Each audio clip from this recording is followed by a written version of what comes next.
Does healing occur today as it did 2,000 years ago? Evangelist Freddy Clark has dedicated his life to saving people through the supernatural power of Jesus Christ. The heart of his ministry is to heal the sick and free the oppressed in modern-day America.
In those days, they had prayer lines.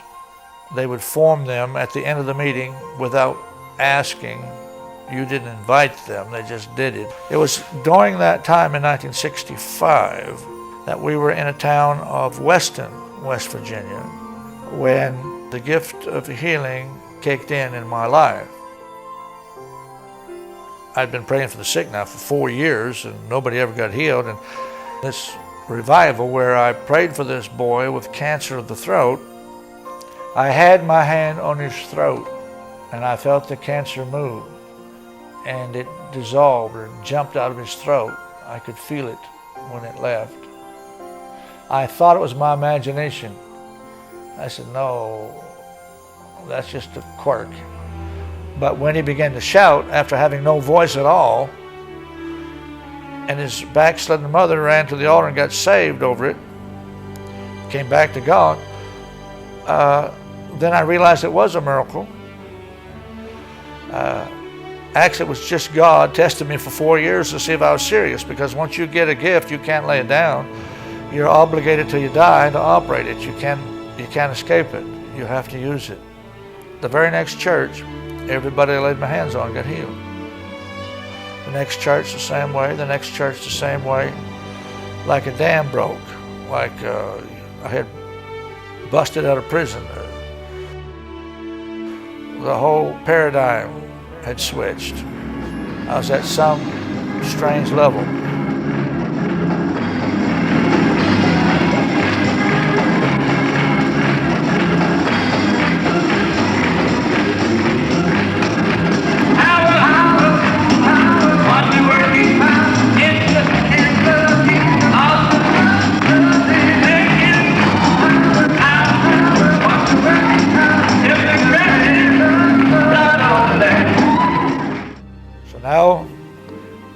From 61 to 65, when nobody ever got healed by the laying on of hands, now everybody was getting healed by the laying on of hands.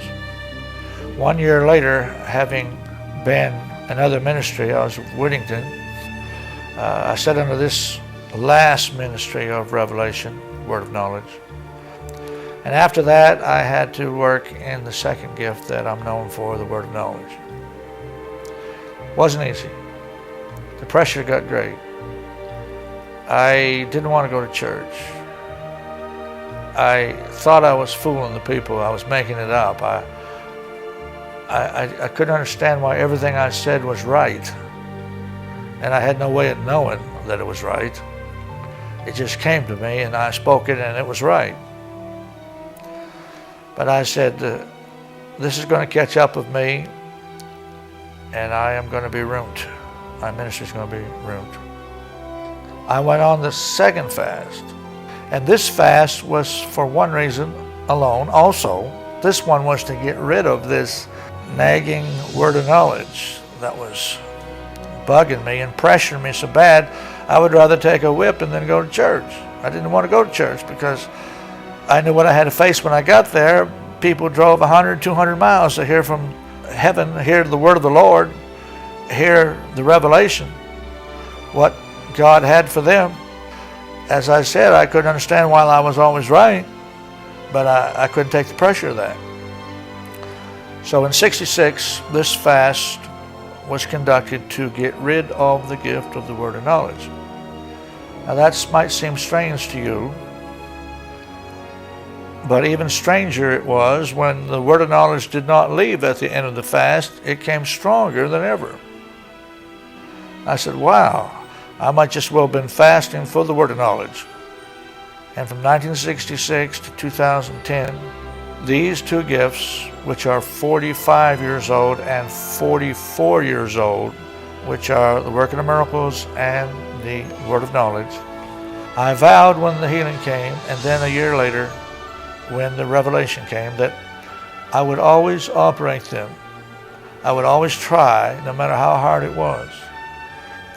But I've never gone to church in a revival and been given the floor since 1965 and 1964, but what I haven't operated in those two gifts. Praise the Lord. Here's that Methodist preacher that got his ears healed. Got blind in her right eye, and the doctors gave her up, but she received 20/20 sight and read the clock on the wall. Yes. You still see perfect tonight? Yes. Sure, just stand up and praise God.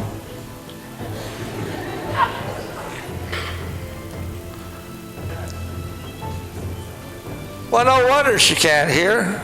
Both ears are plugged. I didn't see this. Okay, you have to take charge. This wheel come on. No, I can't hear it all. Don't worry about it. We ain't paid yet.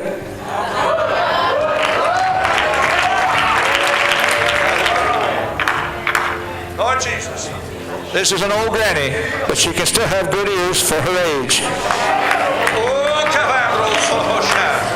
the name of Jesus, let her hear now. Let the victory come to her head. In the name of Jesus.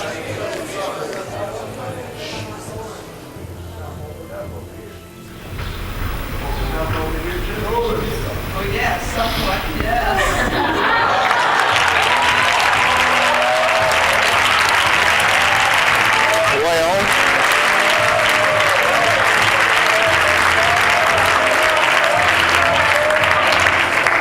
You want to do it again? Yes. She heard me that time. God, give her another shot.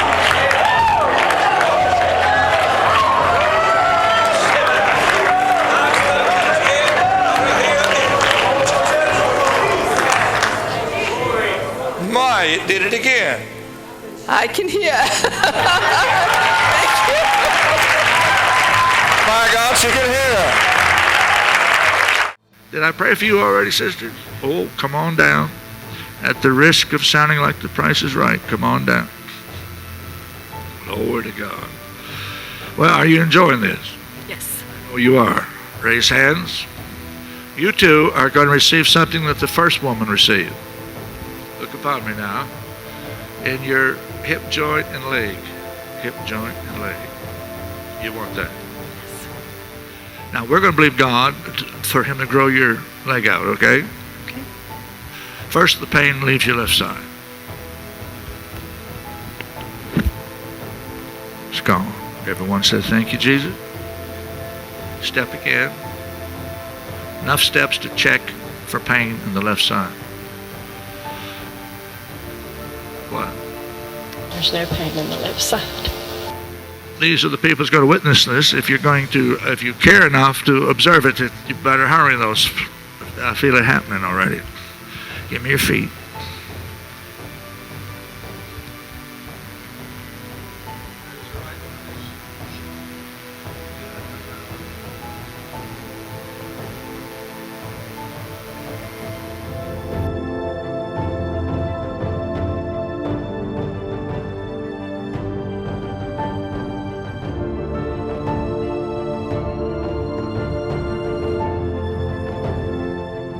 If I thought for 1 minute this wasn't real and it was an act and a theater and entertainment and a play and something I was putting on, I'd quit right now.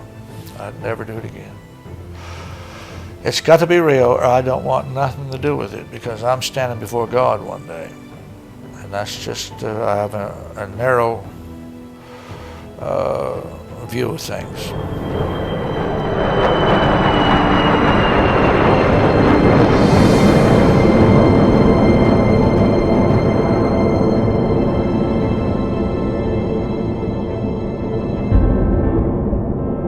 For 50 years now, Freddy Clark has continued to push the boundaries of people's faith in the healing power of Jesus Christ.